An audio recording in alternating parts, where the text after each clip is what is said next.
اعوذ باللہ من الشیطان الرجیم بسم اللہ الرحمن الرحیم۔ السلام علیکم۔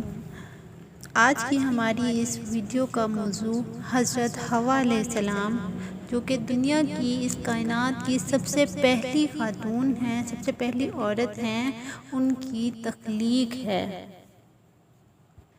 انسانی تخلیق حضرت عیسیٰ علیہ السلام کی تخلیق کی مانند ایک معجزہ ہے، جس کے اسباب کی روشنی میں کل ترجیح پیش کرنا ممکن نہیں۔ ابھی ماہر علم زندگی کے ظہور پذیر ہونے کی کیفیت پر صحیح انداز سے وضاحت نہیں کر سکے۔ اس سلسلے میں انہوں نے جو نظریات پیش کیے ہیں ان کی بنیادیں کھوکھلی اور کمزور ہیں، وہ کسی بھی صحیح سائنسی بنیاد پر قائم نہیں ہیں۔ جب ہم اس باب کے دائرے میں اس موضوع پر گفتگو کرتے ہیں تو ہم کہتے ہیں کہ مشیت خداوندی کے بعد ایک چھوٹے سے بیج سے قد آور درخت کے نشوونما پانے کے لیے مخصوص شرائط، مثلا مناسب آب و ہوا اور اچھی نمی کے ساتھ بیج میں عناصر حیات کا پایا جانا ضروری ہے۔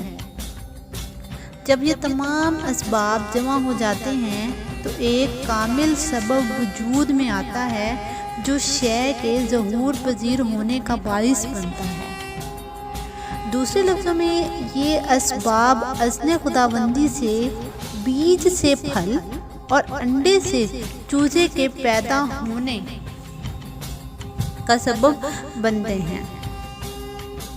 چنانچہ اللہ تعالیٰ نے حضرت آدم علیہ السلام کو بغیر ماں باپ اور حضرت عیسیٰ علیہ السلام کو بغیر باپ کے پیدا فرمایا، جس سے ثابت ہوتا ہے کہ اگر اللہ تعالیٰ چاہیں تو کسی بھی جاندار کو بغیر باپ یا بغیر ماں یا بغیر ماں باپ کے پیدا کر سکتا ہے۔ ایسے موقع پر اسباب کی کڑی نہیں ملائی جا سکتی۔ قرآن کریم میں ہے کہ کہہ دو کہ ملک میں چلو پھرو اور دیکھو کہ اس نے کس طرح خلقت کو پہلی دفعہ پیدا کیا ہے، کیونکہ آدم سے تخلیق کرنے کی کوئی سائنسی توجیہ ممکن نہیں۔ ایسی ہی تخلیق حضرت آدم علیہ السلام سے حضرت حوا علیہ السلام کی ہے۔ حوا عربی زبان کا لفظ ہے جو کہ لفظ حی سے نکلا ہے، جس کے معنی ہیں زندہ، کیونکہ حضرت حوا علیہ السلام کو حضرت آدم علیہ السلام کی پسلی یعنی کہ ایک زندہ چیز سے تخلیق کیا گیا ہے، اس لیے ان کا یہ نام رکھا گیا۔ حضرت آدم علیہ السلام جب ایک دن سوئے ہوئے تھے، اٹھنے پر انہوں نے دیکھا کہ ان کے سرہانے پر ایک عورت موجود تھی۔ آپ نے دریافت کیا کہ تم کون ہو؟ جواب ملا عورت۔ پھر پوچھا تمہیں کیوں پیدا کیا گیا ہے؟ کہا کہ آپ مجھ سے سکون پا سکیں۔ حضرت عبداللہ بن مسعود اور حضرت عبداللہ بن عباس رضی اللہ تعالیٰ عنہ سے روایت ہے کہ اللہ تعالیٰ نے ابلیس کو جب جنت سے نکالا اور حضرت آدم علیہ السلام تنہا جنت میں رہ گئے تو کوئی نہ رہا جس سے انس حاصل کرتے، بس اللہ تعالیٰ نے ان پر نیند طاری فرمائی اور ایک بائیں طرف سے پسلی نکالی اور اس کی جگہ گوشت رکھ دیا اور اس پسلی سے حضرت حوا علیہ السلام کو پیدا فرما دیا۔ بس جب حضرت آدم علیہ السلام بیدار ہوئے تو آپ نے سر کے پاس ان کو بیٹھے ہوئے پایا اور دریافت کیا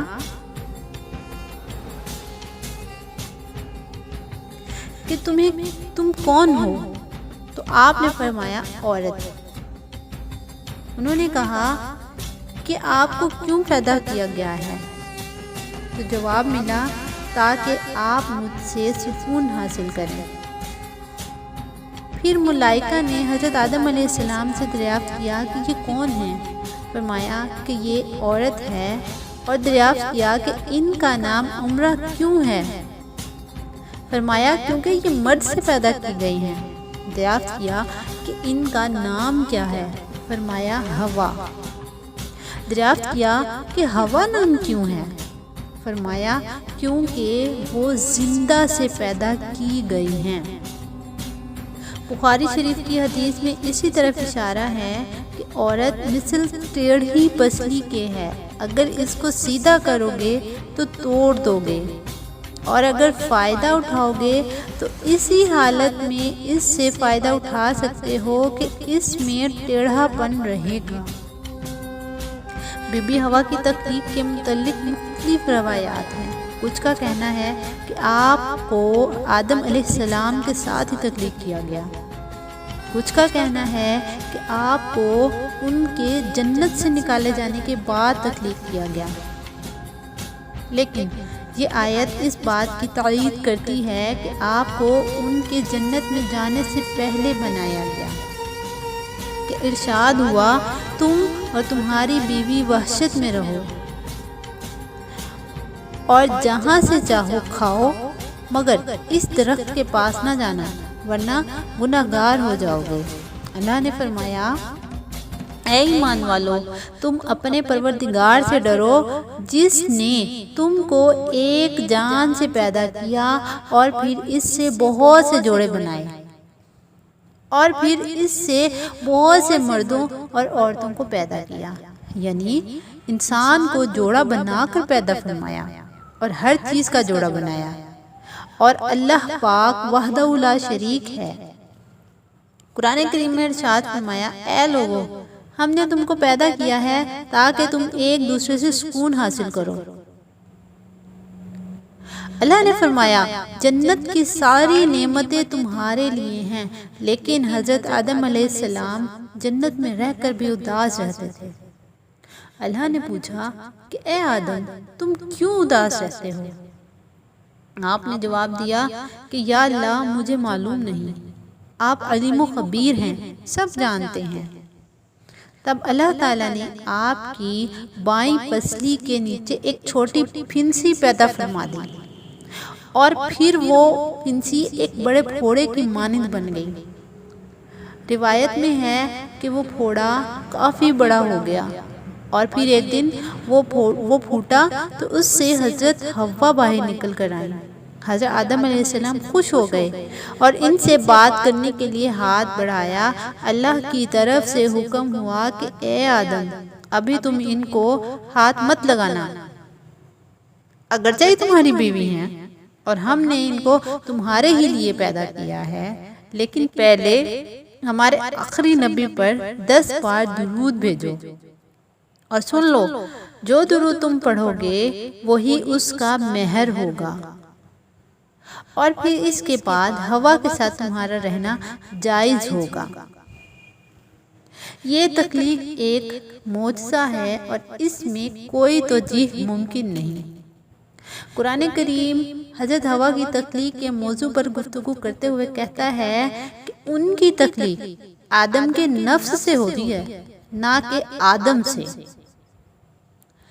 ارشاد نبوی صلی اللہ علیہ وآلہ وسلم ہے، جو شخص اللہ اور یوم آخرت پر ایمان رکھتا ہے وہ اپنے پڑوسی کو ایذا نہ پہنچائے۔